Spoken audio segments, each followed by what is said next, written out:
Good morning and welcome to the Land Grant Seminar Series 2024 fall semester, which coming and winding down. So we will be having another seminar before Thanksgiving, and we have another one after that.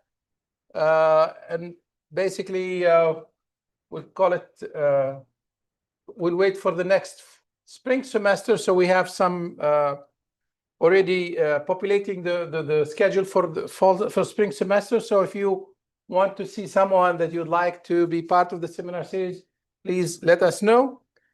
With that, I would like to call on our dean to introduce our speaker for today. Dean D'Souza. Thank you, Dr. Ferris. You're welcome. Good morning, colleagues. And good morning to our online audience as well. We're really pleased that you all could be with us today for a very special occasion. And it's part of the continuation of our land grant seminar series with a session that highlights the essential role agriculture plays in every part of our lives, from the food we eat to the clothes we wear and even the medicines we take. We are honored to welcome Kimberly Ratcliffe, Chief Executive Officer of Ratcliffe Premium Meats and Caney Creek Ranch in East Texas.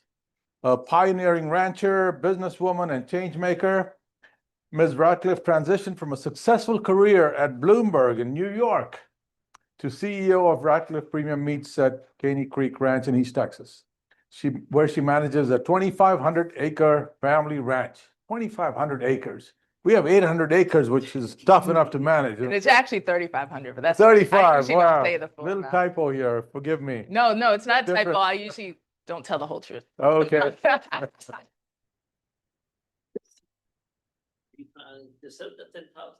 What's that? Am I trying to sell it? No, we need to keep our land. Don't sell it now. So she focuses on sustainable and regenerative agricultural practices while advancing opportunities for minority and underserved farmers. So, you know, I've known Ms. Ratcliffe for 7.5 years, ever since I came to Prairie View, and always tried to figure out a way to get her more connected to some of the things we do here. But, you know, her business comes in the way. Based on the description here and what she will share with you in her presentation, it's amazing how she's able to balance all of these different activities. You know, the personal, the professional, the farming and ranching and the premium meats. And in between, she finds time to feed our athletes, particularly on the football field. I think 2 or 3 times a week, she'll prepare a nice meal with steak and so on, and the football players look forward to that. Yeah. And, you know, along the way, we have other kinds of great opportunities to have her more involved with our students in particular, because that's really the angle I'm most interested in. How can she be a role model for our students and connect our students with career opportunities and with her vast network of followers? She's a change maker, and she's got a vast array of followers, including myself. And so I thought I should come up with a name for her. So I gave her a title of Ag Innovator in Residence. All right. And, love it. So I absolutely love it. it's an honorary title. Doesn't come with any pay because I couldn't afford her. So anyway, she will talk more about her career and so on and where she went to school. So I will leave it up to her. Thank you. I appreciate Stage it. is all Dean. yours. Thank you very much. I appreciate that. We're going to switch over to my presentation real quick. How's everyone doing? Good. Good. So I laid this out for everyone. And while he's getting it, one of my famous products is jerky. Who loves jerky? Yes. So I make this famous jerky product. So I have everyone leave with a jerky before you leave. Take one, and then if there's some left over, help yourself to 2. And then I just had these lying around my office. So just take a koozie. Represent Ratcliffe Premium Meat wherever you go. So I'm going to start off with a little video because sometimes I think the video can tell more about myself than me speaking. So I'm going to start off with a little video, and the video is going to kind of tell you a little bit about the ranch and about my career, and I'll fill in the gaps.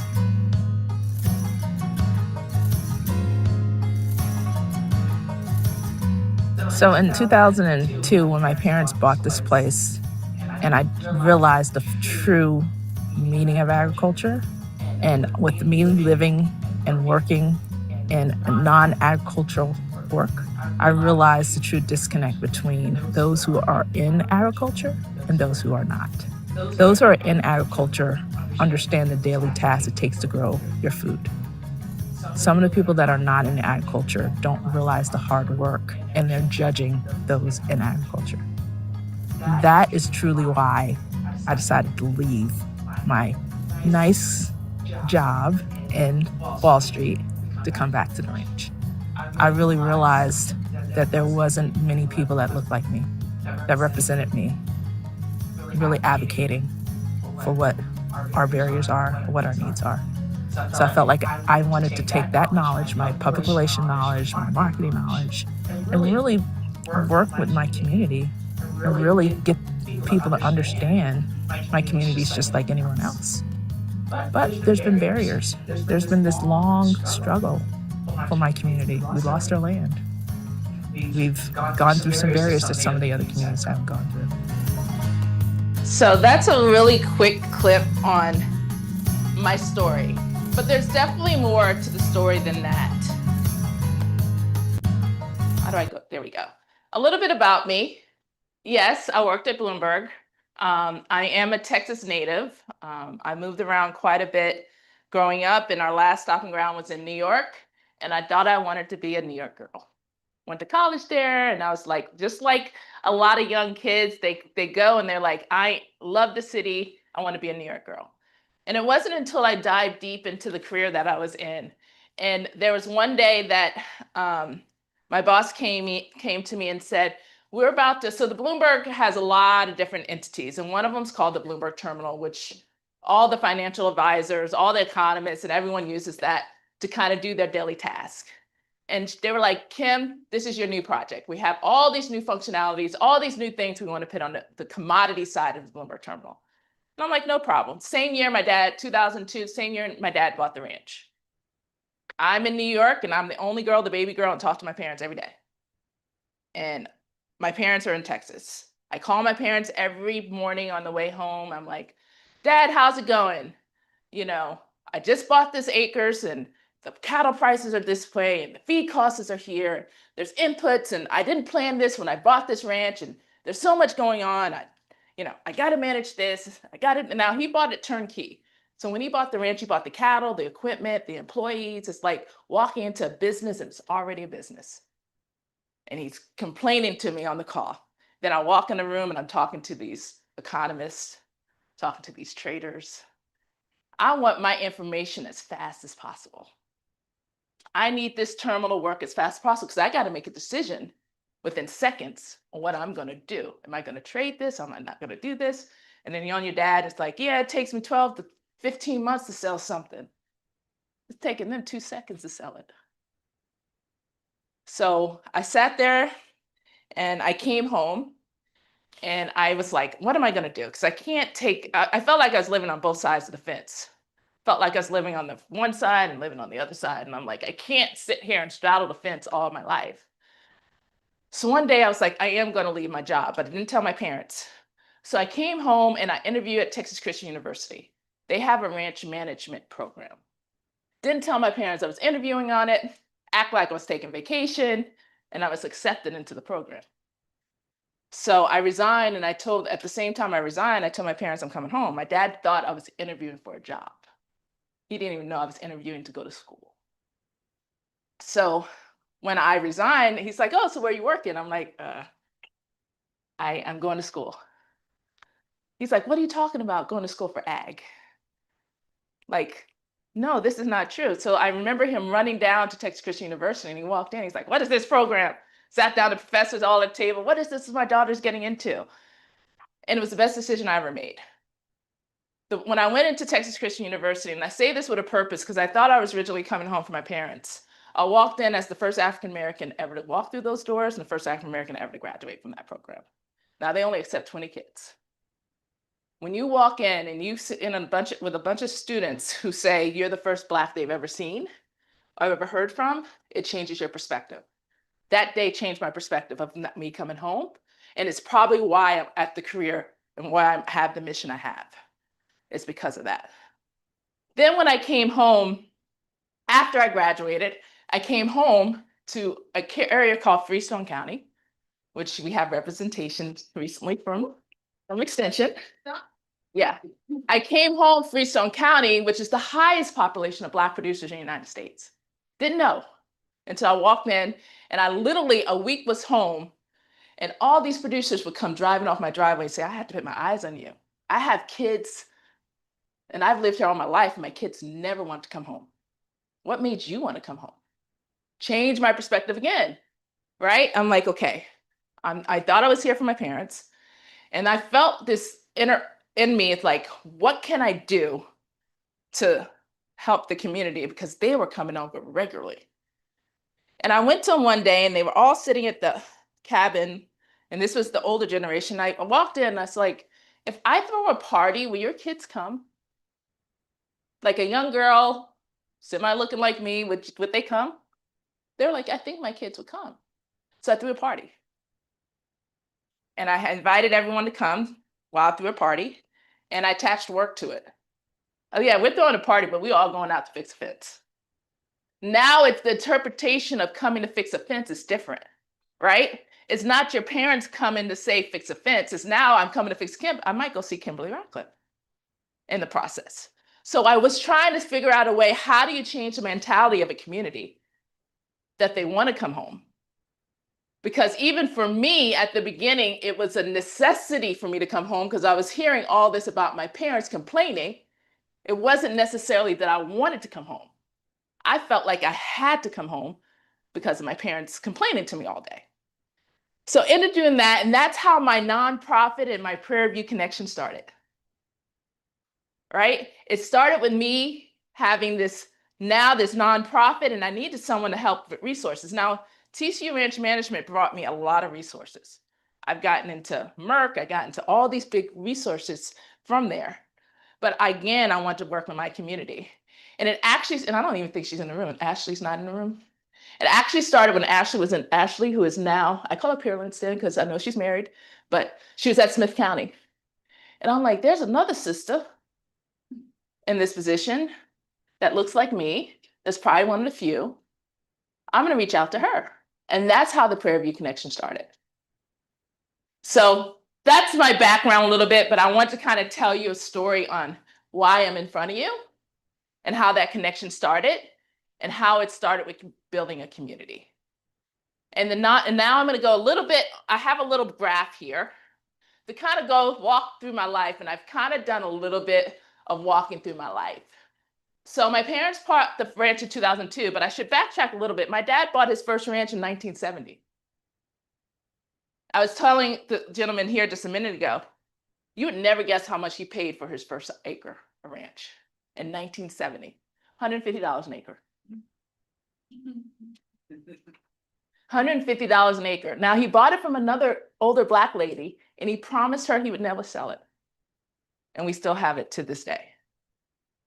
Right? So it's $150 an acre. And it's right outside of Huntsville. We've been offered $20,000, $30,000 an acre to this day, but we will not sell it because of that.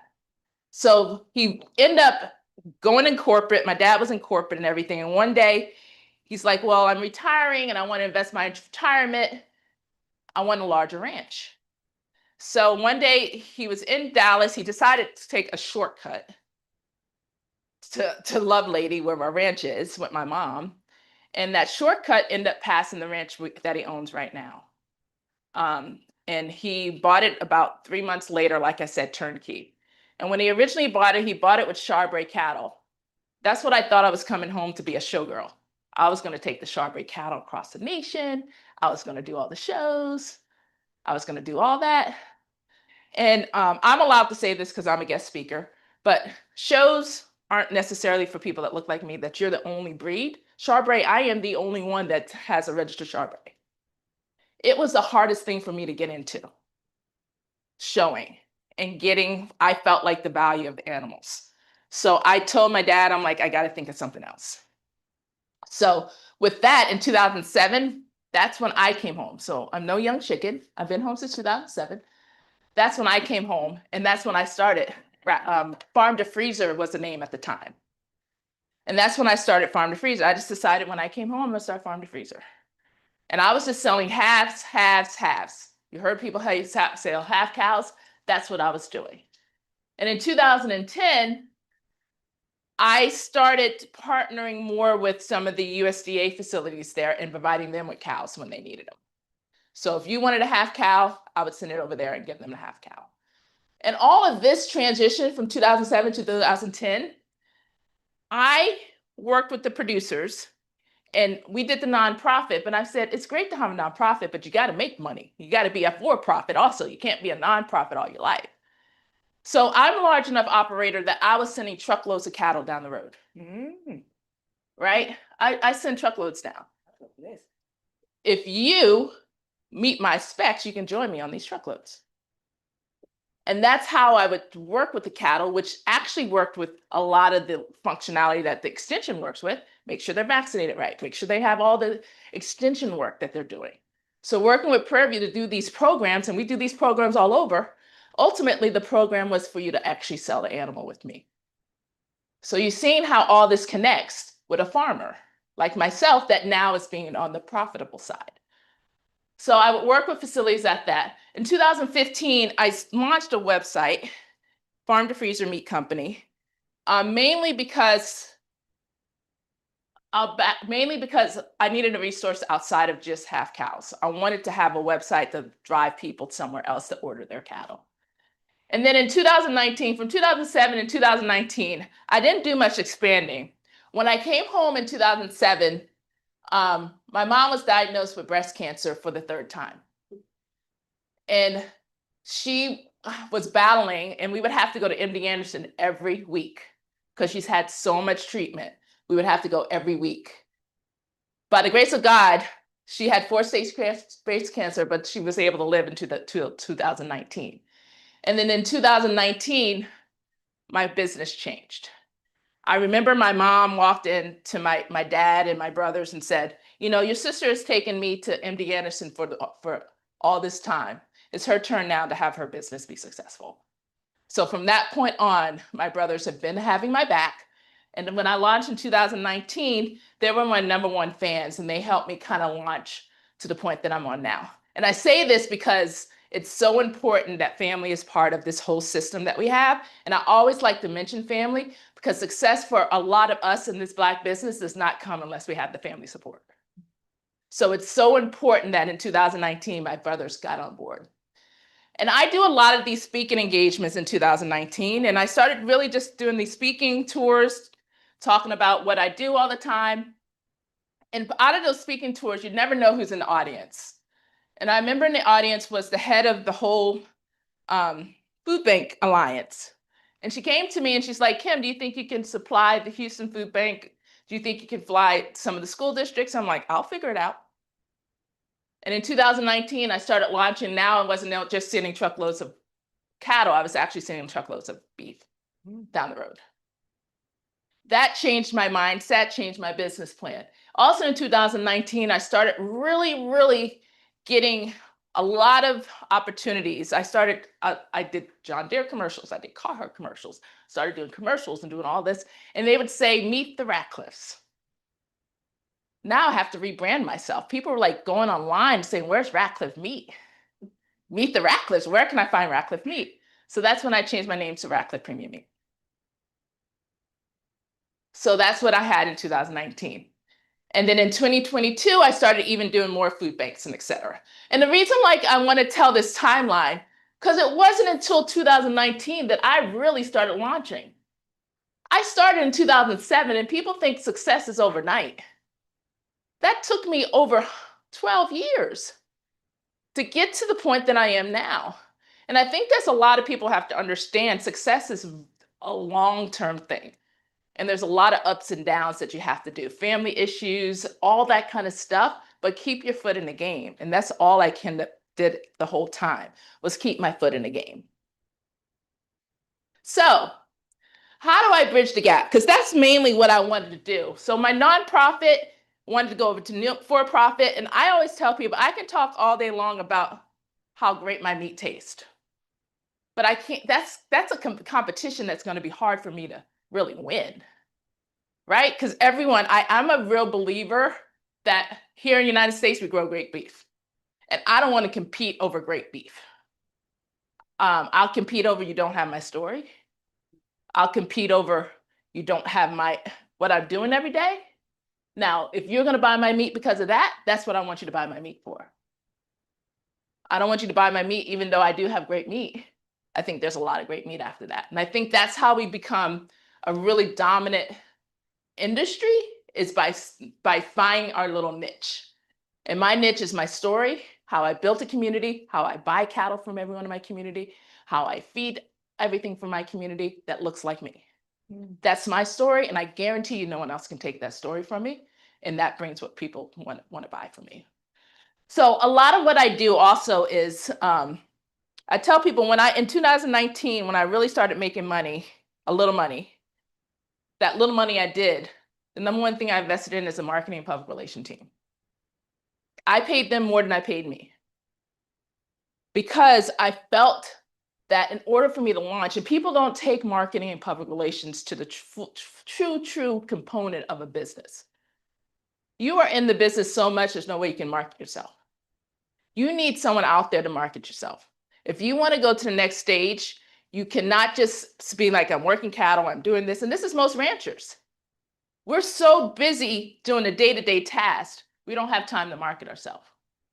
And I have my degree in marketing and public relations. That's what I did for the longest time. So I know the in and out, but if I'm the CEO, I can't do both. So when I did the marketing class, I ended up coming up with these events called Meet Up. And I did this because when I was doing a lot of TV stuff, I just got people that just decided they wanted to come and visit the ranch. And all of a sudden I'll be looking outside and there'll be like 6 people come out of the car and I'm like, I'm working cattle at that moment. So I wanted to come with something that I want people to visit, but I want you to visit when it's convenient for me. I don't want you and my gate's always open. I always tease, if you ever watch my videos and stuff, my gate's always open, which is probably a bad terminology, but a good terminology to have. So I started these meetup events where then you could take a tour. So I do them, and I work with a lot of barbecue guys, well-known barbecue guys. They come out to the ranch. We'll do barbecuing. We'll also do horseback riding around the ranch. I have a dairy cow that they'll milk and try to turn butter. You know, all that fun stuff that they want to come out for the ranch to do. We do it at those meetup events. And it actually connects. And I even have a chance for them to fix a fence. I have it because everyone's like, what do you do on a daily task every day? You want to do it, get your gloves on. Let's go fix a fence. Let's go let's go feed the cows. And consumers absolutely love that. So that is my way how I connect consumers to my meat. And when they do come to the meat, I don't feed you traditional food. You're not getting your ribeyes. You're getting tongue. I'm roasting a whole head of cows. You're getting oysters, not your seafood oysters. And I roast a whole belly of a cow. It's an experience that you have to really get connected to what goes on at the ranch. And that is my way of getting the consumer to what we do every day on the thing. Of course, I participate in the farmers market. So in 2019, I also made my brother's partner of the ranch. And I'm gonna tell you why, of the ranch, of the meat company. I was doing it solo for a while, but I made them partners. I'm gonna tell you why. In 2019, when my mom passed away, my dad's like, I'm gonna have to restructure our ranch. And we restructured into a trust. So everything we own now is in a trust. And I thought to myself, and I, as the meat company, leased everything from the trust. I don't own anything. So I leased the feed yard, I leased everything from the trust. And my brothers and I are over the trust. And one day I'm like, I'm gonna have to sit here and argue with my brothers on why I need something. Why not just make them part of my business? And then there's no argument. Now they got their hands involved, and now it's teamwork on us actually doing it. So that's what I did in 2019. I think it's the best thing I ever did. Because from that day, I tell everyone, my brothers and I talk. they're invested, and they're the ones that run the farmers market. That's their thing. So now they have their own thing with the whole business. So I always tell people it's so important that if you have a business, how do you incorporate your family? That means giving up ownership of what you own a little bit. Now, they don't have much ownership because I'm not going to give them too much, but I did give them a piece of the pie. And now that piece of pie, you'd be amazed how they want to be so involved. And it makes it easier for me when it comes to trust issues. Trust issues and also trust issues, right? When it comes to both of those issues, to do things as a business. So I love to tell that story because I think that's the number one thing, especially as Black ranchers, on air property, on what we're going to do for the next generation. I always say that now we have a business connected to it. Even if they don't have to come to the ranch every day, they're vested into the ranch. And the ranch will probably be more sustainable because without the Ratcliffe Premium Meats can't run without the ranch now. So that's the other thing. And then social media platform, I don't know how many people follow me. I've recently had a lot of followers. And the social media platform, I use my dad's story. My dad is on there a lot and he's a character. And then I have my brothers and all these fun stories. So social media has really changed a lot that we're doing. And then I partner with a lot of food influencers. So I've had the honor to be on Magnolia and Food Network with a bunch of food chefs. I've also had the honor to work with a lot of different Food Network chefs themselves. So I do a lot of partnering with them through influencing to help also promote the business. There we go. So what makes agriculture the bridge? And this is the main reason why I think Dean gave me that title, because my goal is like, everything I've been talking about is bridging. How can we bridge the gap between consumers, between students here, between professors here? What can we do to bridge? He mentioned athletics a little bit. I'm gonna tell you how that started. I was actually on my social media and I saw a post about athletics and I DM'd him. And I said, this is exactly what I'm trying to do. How can I support you? Simple as that. And that's literally how it started. And from that on, I'm like, I want to support this initiative because this is what I want. So from there, we've done a lot. I think the first one we did was homecoming. If anyone remembers, we were out here for homecoming. I have a partnership with Pit Boss Grills. So they're one of my partners that I do a lot of my events around the Pit Boss Grill. So I have a lot of Pit Boss, which is fun to play with at home. So we did the homecoming where I gave out free sliders, just gave out feed food so people can really know who I am, know my story. We did that for homecoming last year. Unfortunately, this year was hard because it rained really hard. So it's hard for me to do it. So I had to cancel it last minute. And then from there, I sat down with your lovely PR person up there and we sat down and how can I really make an impact? Because I feel like athletics is just a program that bridges the gap because nutrition is so important in so many spaces. So from that, I was able to kind of introduce my meal plan. So I work with, in the Dallas area, there's a lot of these camps for football players. When they come in for the NFL draft, all these camps around Dallas. And I've been working with the camps and the chefs to do pre-prepared meals for all the players. So I do it for over 150 players during the draft time. We do pre-prep for them all. And a lot of the players are now my customers because they love the pre-prep meal. And I came to them, I was like, we do not have a nutrition center for our athletes here. That is common among HBCUs and a lot of D1, D2 schools. There's not anything for them. So I was like, I had to prove myself to all the players. So I would give the coaches some, give everyone some to test them out. And they're like, these are amazing. I said, now how can I provide these to your players? So this year I am providing all their Tuesday, Wednesday, Thursday. I provide all their after practice meals to test it out. And you'd be surprised, these players are loving it because food is fun.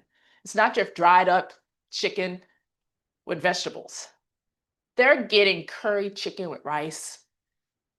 They got the other day short ribs with rice and peas. Right, they're getting these meals that are amazing, that really they're walking away saying, okay, healthy eating is not what you think your traditional healthy eating is. And then I've worked with Dr. Kidman a lot with the Meat Science Lab. During homecoming, we did an awesome, what did we call it? Barbecue 101 class. I would say we started with like 8 students at first. By the last one, we had over 50 because it went across campus on what we're doing, from the carcass to the grill. Right? It's not too many times you get that experience where you take the carcass to the grill. And it was nice to see my carcasses hanging up in there for the students to see, carcasses that came off our ranch. So those are another ones that we're going to try to do more and do it for customers, do it for consumers, because that is so important that they see what they're eating from carcass to grill and how it works. And then I also still to this day, I work with Extension Haven, I work with all of them, and we do these events at the ranch. And the last one we did is we had 10 different breed of cattle. When it comes to someone like me, I'm very particular what I buy on cattle. And I need my producers to understand why I'm buying what cattle I'm buying. So we had the 15 different breed of cattle in the feed yard, and they were by section. And we talked about the breed and why we don't use this for consumer purposes, and why we do use this for consumer purposes. And what this breed is known for, and what is this breed known for. So ultimately, they'll understand why I buy the cattle I buy. So again, and I always invite consumers to all these. So I have a consumer database, and believe it or not, I send it out to them. If they want to come, I think it's a great thing for them to come. I don't think we should divide the producers from consumers from these workshops. I think we have to combine them in 2. So I always invite consumers, and you might get 1 or 2 to come sometimes for them. So I say all that because I'm excited. I'm going to launch the Radcliffe Seminar Series coming up. And my main thing is to bring that connection on campus. How can I bridge that connection not only between consumers, but between students and those in academia? So I'm really excited to do it, and it's taken some of the connections I have, and I'm just going to introduce a couple of them. For the first one, John Henry Seasoning. Does anyone ever heard of John Henry Seasoning? They're a Black-owned seasoning company out of Dallas. The father actually cooked for the first Bush, and he started a seasoning company, and he actually does a lot of seasoning for some of the top chefs in there. So we're going to bring some of the chefs involved, and some of the chefs actually use some organic cucumbers from a local producer here, and how they started as entrepreneur. Believe it or not, 2 of them are under 25 years old, and how they're very young, and they started right out of college. They didn't major in agriculture, but they have an entrepreneurship business that is connected to agriculture. Then the second one is nutrition, which I'm really excited about. It's bridging the nutrition across the campus. So I've been honored to have the head nutritionist from the Dallas Cowboys that's going to come. I have the head nutritionist from the Houston Independent School District, the head nutritionist from Baylor Health, and the head nutritionist from the Central Texas Food Bank. That hits every single degree program here under nutrition scope. But it's still ag. It's the base of everything that hits every one of those degree programs. So I'm really excited about that. And then the future of sustainability. So I have an urban developer that works with the city of Houston, how ag is everything that he does when it comes to urban development in Houston. Then airline industry. I have someone that is actually works with the airport. Believe it or not, they got to text that ground all the time to make sure planes can land on it. That soil compaction, what type of soil it is, how deep it is, the core, that is agriculture to a degree in the airline industry. And then I have someone in the fashion design, good friend of mine that is out of Arkansas, one of the largest cotton producers in the United States. At one point, every year, Target used to have a Black History shirt. I don't know if anyone ever bought the Black History shirt. That was actually produced by all Black cotton producers. And to this day, he has his own line that he does Black History now that's produced by all Black cotton producers. And it has statements on it that is all about Black history. So how cotton is connected to how the fashion industry is connected to agriculture. And of course, a farmer. Every one of these will have a farmer on it. It's so important that we have a farmer on each one of these. And then the last one is the veterinary medicine. Veterinary medicine is so large. People think it's just small animals or large animals. There's wildlife. I serve on the Texas Park and Wildlife Board, and we have a wildlife veterinarian that's on our board. And the wildlife veterinarian right now is under a lot. If anyone knows what's going on in Texas with the screwworm, that's a huge, huge issue. That is affecting our health because it can actually affect humans, but it's starting with your veterinarian. And people don't realize how things that are veterinarian could also connect to a nurse. So how are we connecting these things on our daily life? And of course, the small animals, that's just, believe it or not, that's your heart, that's your human in you, right? Everyone's small animals are human. They actually humanize their small animals, which is nothing wrong with that. I humanize the little baby cats I bottle feed. They're the hardest one to get rid of, but I understand ultimately for me, it's money. And people don't like to hear that, but it is. And then we have the research veterinarian that's coming out with these great vaccines that are important that we give them, because that's the number one thing people ask me when I sell meat. Why are you vaccinating them? Right? But it's so important that we do that. And then exotic animals. There's deer, believe it or not, these high-fence deer people get veterinarians to come on their place all the time.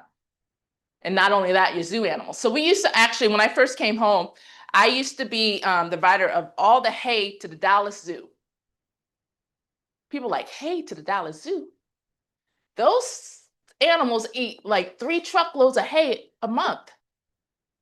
Eat a lot of hay. I used to get mad because some of it was used as bedding. I'm like, bedding? I'm like, that's an expensive bedding that they would have. But my point is that you would never think a rancher like me would actually provide hay to the elephants, to the giraffes, to all these exotic animals. And there's a veterinarian attached to that. So what is everyone's opportunity in this room? Everyone has an opportunity to help with this whole system, right? I want you to increase your understanding of everything I just said. I think you guys come in with an open-mindedness to increase how your job can actually help across campus. Because a lot of times we're so tunnel visioned on what we do on a daily basis, we don't understand how the vast effect we have across campus. That would be like my #1 goal for everyone. And improve communication. Hopefully we can get people across all campuses here that you've probably never met before. So hopefully we can improve the communication among others. Then build connection. You never know. I always tell people, I still have my nonprofit. And it's amazing how some of the grants I have, I didn't even think were ag. Right? I'm working with MD Anderson. We're doing this breast cancer awareness and how breast cancer and eating healthy and all this other stuff is connected. But I never thought I would get funding from MD Anderson to help a farmer do a program, right? That's what I'm saying, building connection and empower everyone. I hope this workshop series just empowers you to hopefully just think outside of the box. Now, I have an exciting, we're gonna skip that one because I've been talking a long time. Yeah, I'm almost done. I have an exciting update. I told you guys I do a lot of media. I really believe the only way to get the farmer's message out and get my message out is to be in front of the TV. So I do that, and I force my family and my dad to get in front of it. My dad said, one more TV crew comes here. And yesterday I had another TV crew there. He's like, what do you want me to do today? I'm like, just show up and smile. So I am now in a docuseries with Jordan Peele that's coming out November 20th. It's called The High Horse, the Black Cowboy Story. I'm gonna let you see it and see if you spot me in a couple of these things.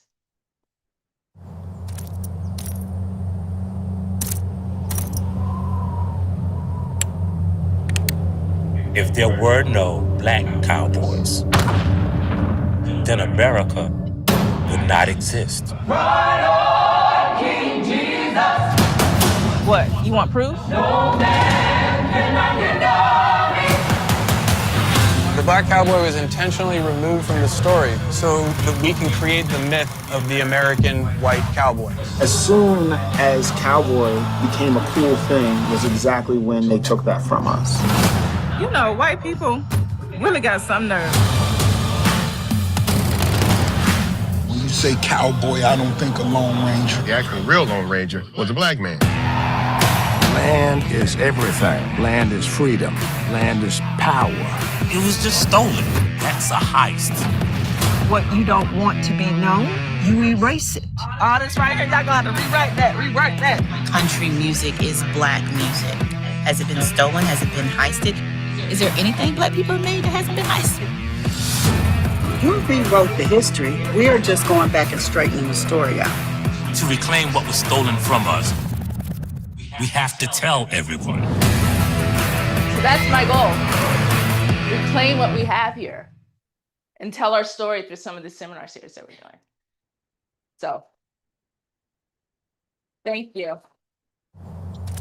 Does anyone have any questions? Yes. If there were no Oops, black let's not play this cowboys, I've seen that so many times. Thank you. Absolutely. I'm Lashika Velasquez from the internal College of Agriculture, Food and Natural Resources media team. And you mentioned that the first thing that you did was hire PR in media. Just could you talk a bit about how did you develop the trust to listen to them when their advice might have been avant-garde or not what you had planned initially? Right. One thing I did is I didn't hire anyone in agriculture field. My PR person had nothing to do with agriculture. I felt like I was trying to reach a consumer that doesn't understand agriculture. So it's best for me to have a PR company that doesn't understand it. And I think that's hard for people to do, but it was probably the best decision I ever did because it allowed me to put what agriculture is into that PR person instead of them telling me what agriculture was. So that was the first thing. But the good thing, the person that works with my agriculture, she had a little bit of horse background, a little bit of knowledge. And for me, it was, we do weekly calls. So Tuesday at 10 a.m. every morning is our weekly call. And I have my entire team. So I have 9 people that work with me. And my entire team is on that call. That's how you gain trust. No one knows, my entire team knows everything that's going on this business. And I don't keep a secret from anything. I tell them everything is open but my financing. You don't need to know what's in my books, but everything else is an open canvas. And I think that's where the trust starts, is if you don't try to hide anything and you just be as transparent as possible with your crew and your workers. And then the input from everyone's become amazing. Then it becomes more of a teamwork than it comes as a single individual, as myself trying to make it happen. I do a lot, and I am all over the place, from films to speaking engagements to trying to build more businesses and all that. And if you don't have the team and if you don't trust them, you're not going to grow. And that was my mentality going into it, is I want to grow. And if I can't delegate and trust that PR person to do it, I do social media, and I tell people be like, I saw this on social media and I saw you, I don't answer my emails on social. I'm just being transparent. I don't have time for that. If I can't trust that my team is going to answer them correctly, then I don't need to have them. And that is my mentality going in. It's just you hire, and of course I went through 2 before I came to the last one. The first 2 were disasters, were absolute disaster. And then I found the right one, and that's just part of being in the business. You're going to go through your trials and tribulations that you're not going to understand people correctly. But when you find the good one, then you just have to trust them, and you got to lay your hands on them and just be like, listen, reach out when you need me. So that, if that answers the question. Any other questions? Okay, we have a question here.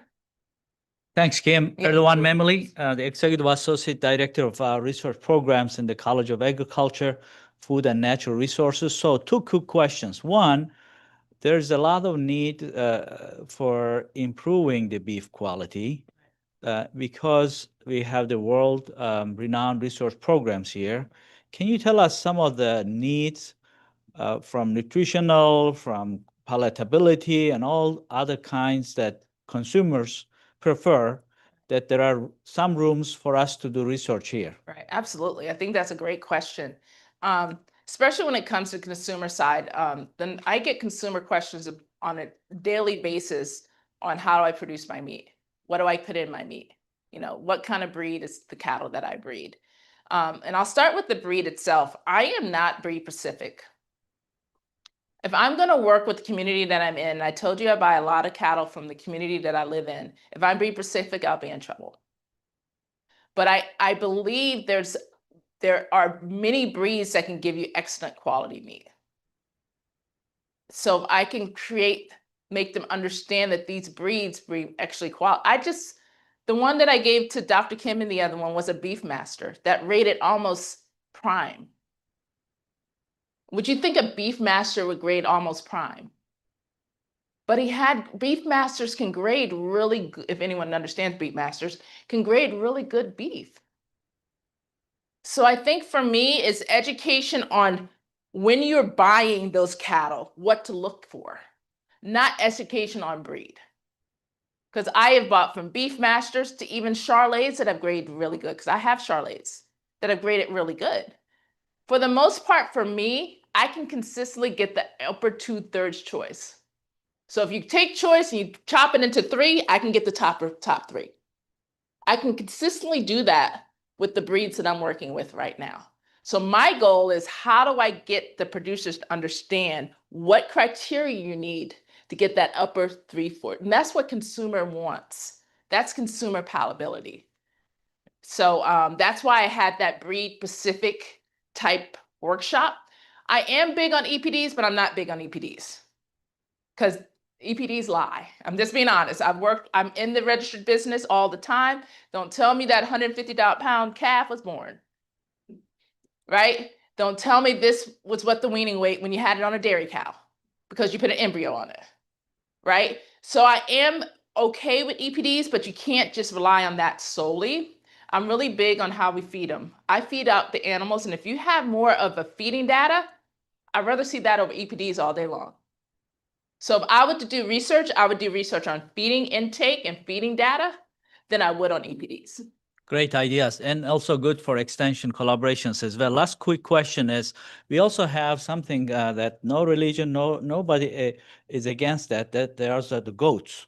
Yes. And so we have meat goats, and they can be produced alongside cattle, but there's a need for people to have the cuisine experience that Americans like. So any thoughts on multi-species production with meat goats? So one thing I didn't tell you, we're actually converting about 1,200 acres of our property into solar practices.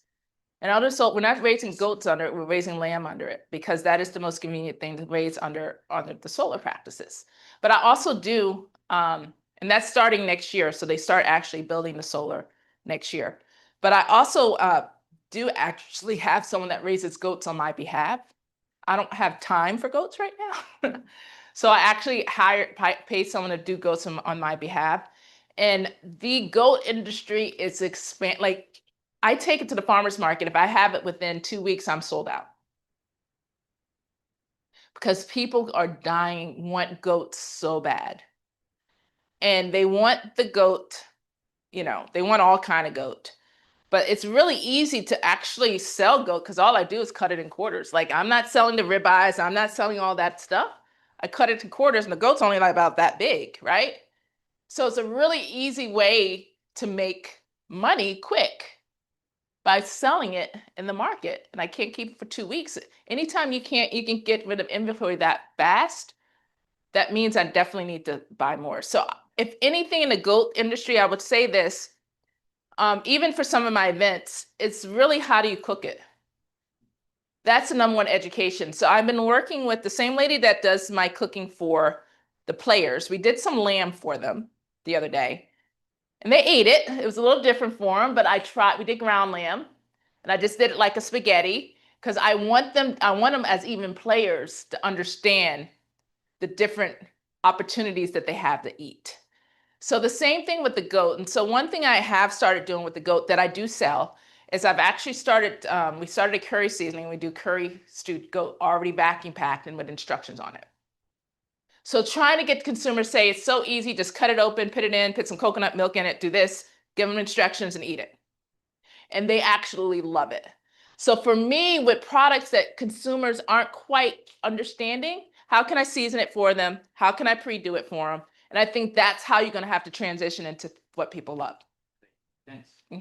We have some questions from the audience online. So we have some reaction, great appreciation of the presentation. An economist faculty says, from your presentation, it seems like you sell directly to consumers, customers. Have you ever considered marketing beef to beef processing companies? If yes, can you share that experience? If not, why? Yes, so I have, and the larger companies like Cisco and all them food, they're very difficult to get into. You need large quantity, and I process a lot. Some weeks I can process up to 20 animals. And that's a lot for me, but that's pennies for large producers, right? People, you in this audience be like, you're selling that many a week? I'm like, that's a lot. So recently I have been in conversation with Cisco to do, believe it or not, these restaurants are now wanting to cut their own and have their own half cows hanging. So I'm working with them and their customers on how I can actually start selling maybe a couple carcasses directly to restaurants. So that's a fun one. It's going to take time. It's going to take, again, trust, right? Giving them a couple pieces, because the hardest people to work with are chefs. They are the most pickiest people in the world. And I always tell them, and I try my best, as farmers, we try our best to be consistent. But every once in a while, guys, you're going to get one that doesn't grade there. What am I going to do with it? And I've become really unique whereby if I have something that doesn't grade, I shave it up and make ribeyes. I'll make, Philly cheesesteak out of the ribeyes, right? I've come a little unique on what to do with those animals that don't necessarily grade what I want. I try to do the added values. I'll season it with jerk. I'll do this. I'll do that. I'll make jerky out of it, right? So I've become really kind of strategic on how I do that. So yes, I've been trying to work with them. I do work with processors still. A lot of them will call me and be like, I need 5 cows. I need 6 cows. I have a customer that needs this?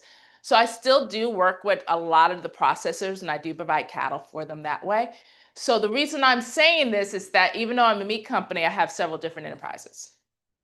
I can't rely just on the online sales. I can't rely just on the farmer's market sales, right? I got to start, how many enterprises can I have on it? And that's the other thing, is I have the added value I just talked about, right? I have the farmer's market. I have the online. I actually do Austin School District, all their hamburger patties for their school district, right? So how do I diversify? And I think that's the best answer to that, is diversification. I have a question from the audience here. Hello, it's Can you Dr. introduce Dempsey. yourself? Yes, I'm Dr. Dempsey, visiting from just north of Houston. You mentioned for your outreach for the community that you buy the cattle from local farmers. Mhm. What is that relationship like? What do you do with those cattle? How do you help the community in that regards? And I say I buy them, but not necessarily all of them go into my meat company, because not all of them are going to hit the specs that I need. I always say every cattle has a place in this society. Every cattle has a market, and it might not be my market, but I do buy cattle that don't necessarily meet the specs. And it really started from the nonprofit, and I have a huge database that people, like, I'll have people that drop off their cattle and be like, okay, when I get back, I'll weigh them and pay you. Right? It's become trust. And the trust started, and I tell people the trust started with the nonprofit. And people realized I was doing nonprofit, not getting paid a penny. Literally not getting paid anything to do nonprofit. And bless my parents, they were like, okay, when it's this money coming in, just give me a minute. Because I tell you, when I came home and I walked in my dad and we sat at the table, and my dad's like, you were getting paid pretty well in New York. I said, I sure was. He's like, you ain't going to get paid that here. He said, I can pay you $20,000. But I'll give you a car and I'll give you a roof on your head. And I said, well, let me figure it out, Dad. Right? So that's my point about the nonprofit, is then you kind of have to work with your producers and just kind of learn from them. So it definitely took trust within that community. And I think a lot of people be like, you came home. That number one is trust, because who in their crazy mind? I was getting paid over $100,000 in New York, guys. Who in their crazy mind gonna go get paid 20,000? That's a crazy woman. So that's part of it. I like the idea of no cow left behind, so. Question here. Hi, we had the pleasure of meeting for your do. seminar, and I it was missed that. really fantastic. Thank So, you. kind of building off of that, as that was a great experience for me as a student. What are the possibilities of you having internship programs for students, either at your ranch or even here at campus doing research for you? Like, is that something you'd be interested in? So I will say this and say Prairie View is my heart and my pride. So don't take it against me what I'm about to say. All right. No one's going to get offended when I say this, right? I am an adjunct professor also at Texas Southern.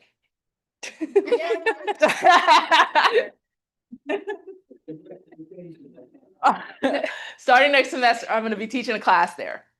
And the class started with me working with the dean and all them. I've done a couple things with them. And then this past year, I actually had an intern that stayed with me the whole summer. She, and I really want to work with women.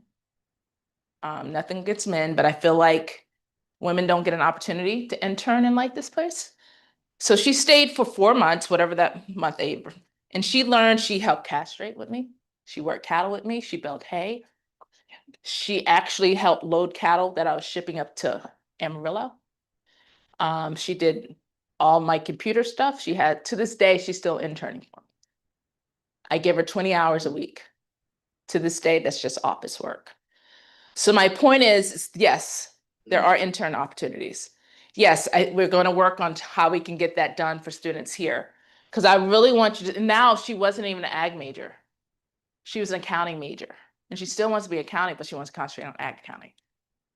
Right? So her whole mentality changed because of the experience that she had at the ranch. And she just loved it because now my brothers think she's a sister. Like it becomes a family because I'll be traveling and I'll be like, all right, daddy, I'm traveling. Make sure she's okay. My dad just says, get in the pickup truck.